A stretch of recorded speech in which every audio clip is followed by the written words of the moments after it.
നമ്മുടെ അനുമോളെ ബിഗ് ബോസിൽ വിന്നറായിട്ട് അനൗൺസ് ചെയ്ത സമയത്ത് കുറേ ആൾക്കാർക്ക് സന്തോഷമില്ലായിരുന്നു. പക്ഷേ സന്തോഷം അഭിനയിച്ച കുറേ ആൾക്കാരുണ്ട്.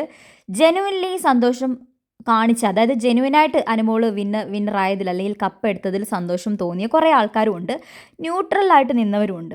പക്ഷേ ഇതിലൊന്നും പെടാതെ ഒരാൾ ദേ ഇരിക്കുന്നത് കണ്ടോ? ഈ ഒരാൾക്ക് എന്തോ ആണ് അനുമോള്, ഓക്കെ, അവളുമായിട്ടുള്ള പ്രശ്നം പുറത്തുണ്ട്, അല്ലെങ്കിൽ അവളുടെ PR ശൈത്യേനെ ഡിഗ്രേഡ് ചെയ്യുന്നു, കുറേ പറയുന്നു. അതിപ്പം ബിഗ് ബോസിൽ നിന്ന് പോകുന്ന എല്ലാവർക്കും ഭയങ്കര കോമൺ ആണിത്. ഇതിപ്പോൾ ശൈത്യയ്ക്ക് മാത്രമല്ല, ഇപ്പം അനുമോള് പുറത്തിറങ്ങുമ്പോഴത്തേക്കും എന്തോരം ആൾക്കാർ കൂകി വിളിക്കാനും കളിയാക്കാനും എന്താ കമൻ്റ് ഇടാനും അതേപോലെ ഡിഗ്രേഡ് ചെയ്യാനൊക്കെ ഇഷ്ടംപോലെ ആൾക്കാരുണ്ടാവും പുറത്ത്. അനുമോൾക്ക് ഈ ബിഗ് ബോസ് കാണുന്ന 100% ആൾക്കാരും അനുമോളെ സപ്പോർട്ട് ചെയ്യുന്നവരൊന്നും അല്ല. ഒരു 70 അല്ലെങ്കിൽ ഒരു 65 അത്രയൊക്കെ ഉള്ളൂ. ബാക്കിയും പിന്നെയും കിടക്കല്ലേ ആൾക്കാർ. അപ്പം അതിലെന്ന് വെച്ച് നോക്കുമ്പം അനുമോൾക്കിനി എന്തോരം ഡിഗ്രേഡ് കിടക്കുന്നു. അനുമോൾ ആ പുതപ്പിനടിയിലെ വിഷയത്തിനായിക്കോട്ടെ എന്തൊക്കെ പറഞ്ഞ് കളിയാക്കുന്നുണ്ട്, കുണുമോളെന്ന് വിളിച്ച് കളിയാക്കുന്നുണ്ട്, PR എന്ന് പറഞ്ഞ് കളിയാക്കുന്നുണ്ട്.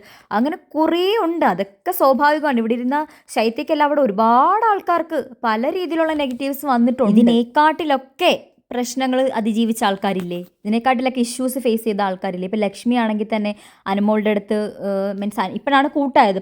പുറത്തിറങ്ങിയ സമയത്ത് അനുമോളുമായിട്ട് അത്ര നല്ല ടേംസിലൊന്നും അല്ലായിരുന്നു. അതേപോലെ ലക്ഷ്മി ആദിലെ നൂറയ്ക്കും എതിരെയുള്ള പ്രസ്താവനകളൊക്കെ ഭയങ്കര രീതിയിൽ വിവാദമായതല്ലേ. അപ്പം എല്ലാവരും എല്ലാം സഹിക്കാനും ക്ഷമിക്കാനും റെഡി ആയിട്ടാണ് ബിഗ് ബോസ് ഹൗസിൽ വന്നത്. എന്നും വെച്ച് ഒരാൾ വിന്നറാവുമ്പം ആളെ ഒന്ന് അപ്രിഷ്യേറ്റ് ചെയ്യാനോ ഒന്ന് കൈയടിക്കാനോ അല്ലെങ്കിൽ ആ ക്ലാപ്പ് അടിക്കാനോ അവളുടെ സന്തോഷത്തിൽ പങ്കുചേരണം എന്നല്ല. പക്ഷെ ഒരാൾ നിങ്ങളെല്ലാവരും കൂടെ പങ്കെടുത്ത പാർട്ടിസിപ്പേറ്റ് ചെയ്ത ഷോയിൽ ഒരാൾ വിന്നറാകുമ്പോൾ അതാരാണെങ്കിലും ഒന്ന് കൈയടിക്കുക എന്നുള്ളത് ഇറ്റ്സ് വെരി നാച്ചുറൽ. നമുക്ക് തന്നെത്താനെ വന്നു പോകേണ്ട ഒരു കാര്യമാണ്. അതാണ് ഒരു ഹ്യൂമാനിറ്റി എന്നൊക്കെ പറയും. ഒരു ഹ്യൂമൻ ക്വാളിറ്റിയിൽ പെടുന്നത്. ഇപ്പം നമ്മളോട് എന്തും ചെയ്തിട്ടും തിരിച്ച് നമുക്ക് അവരോട് നല്ല രീതിയിൽ പെരുമാറാൻ കഴിയുന്നുണ്ടെങ്കിൽ ചിലർക്ക് പറ്റത്തില്ലായിരിക്കും. പക്ഷെ എന്നാലും ഇത്രയും മുഖം വീർപ്പിച്ച് എന്തോ കടന്തൽ കുത്തി പോലെ അവൾക്ക് എന്തോ വലിയ സംഭവം വന്ന പോലത്തുള്ളൊരു ഭാവത്തോടു കൂടി ശൈത്യ അവിടെ ഇരുന്നത് കണ്ടപ്പോൾ ശരിക്കും ശൈത്യയുടെ ആ ഒരു റിയൽ ക്യാരക്ടർ, സരിക ആയിക്കോട്ടെ, ശാരിക, അങ്ങനെ ഒരുപാട് ആൾക്കാർക്ക് ഇഷ്ടമില്ലാത്ത ഒരുപാട് ആൾക്കാരുണ്ട്. ജെനുവിൻലി ഇഷ്ടമില്ലാത്ത കുറേ ആൾക്കാരുണ്ടാവും അതിനകത്ത്.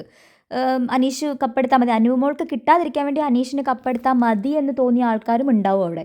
പക്ഷെ എന്നാലും എല്ലാവരും ഫോർമാലിറ്റിക്ക് വേണ്ടിയിട്ടെങ്കിലും കൈ അടിക്കുന്നുണ്ട്. ഇവൾ മാത്രം ഒന്നും മിണ്ടാതെ അനങ്ങാതെ മോന്തേ വെറുപ്പിച്ച് കടന്നിൽ ഒത്തിരിക്കുന്ന കണ്ടപ്പം ഒരു ക്യാമറയിലൊക്കെ അത് വരുന്നതല്ലേ, എനിക്കറിയില്ല എന്താ പറയേണ്ടതെന്ന്. ഇത്രയും കുശുമ്പിപ്പാറുമായിട്ടുള്ള ഒരാളെ ഞാൻ കണ്ടിട്ടില്ല.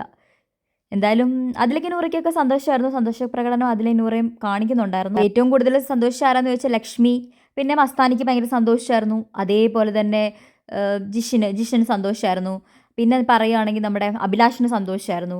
ഒനീലിന് ഒരു ന്യൂട്രൽ ആയിരുന്നു, കുഴപ്പമില്ല എന്നുള്ള രീതിയിൽ ഒരു ആവറേജ്. പിന്നെ ആര്യനായിക്കോട്ടെ ജിസേലായിക്കോട്ടെ ഒക്കെ നല്ല രീതിയിൽ തന്നെയായിരുന്നു ബിഹേവ് ചെയ്തത്. വന്നതും കെട്ടിപ്പിടിച്ചതും ഹഗ് ചെയ്തതും. അനീഷേട്ടനെ ഒരു സൈഡിലോട്ടായിപ്പോയി അനുമോൾ വിന്നറിനായിട്ട് പ്രഖ്യാപിച്ച് കഴിഞ്ഞപ്പോഴത്തേക്കും.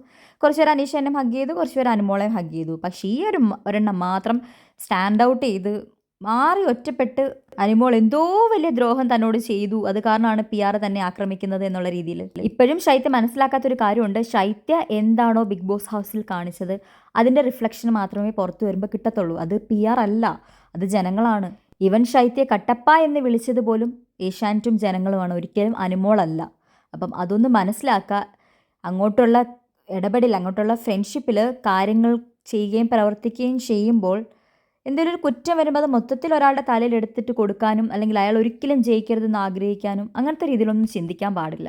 ശൈത്യയ്ക്ക് തന്നെ സ്വാഭാവികമായിട്ടും ചിന്തിച്ചുകൂടെ, അനുമോൾ ഇതിൻ്റെ ഉള്ളിലാണ്. ഇതിൻ്റെ ഉള്ളിലിരുന്ന് അനുമോൾക്ക് ഒരു PRനെയും കൺട്രോൾ ചെയ്യാൻ പറ്റത്തില്ല, അല്ലെങ്കിൽ ഏഷ്യാനെറ്റിൻ്റെ സഹായം വേണം. അപ്പം അവിടെ നടക്കുന്ന കാര്യങ്ങളൊക്കെ കണ്ടിട്ടുള്ളവർ, അല്ലെങ്കിൽ ശൈത്യയുടെ ഈ ഒരു ബിഹേവിയർ ആറ്റിറ്റ്യൂഡ് കണ്ടിട്ടുള്ളവർക്ക് എന്താ തോന്നിയത് എന്നുള്ളതൊന്ന് കമൻ്റായിട്ട് രേഖപ്പെടുത്തും.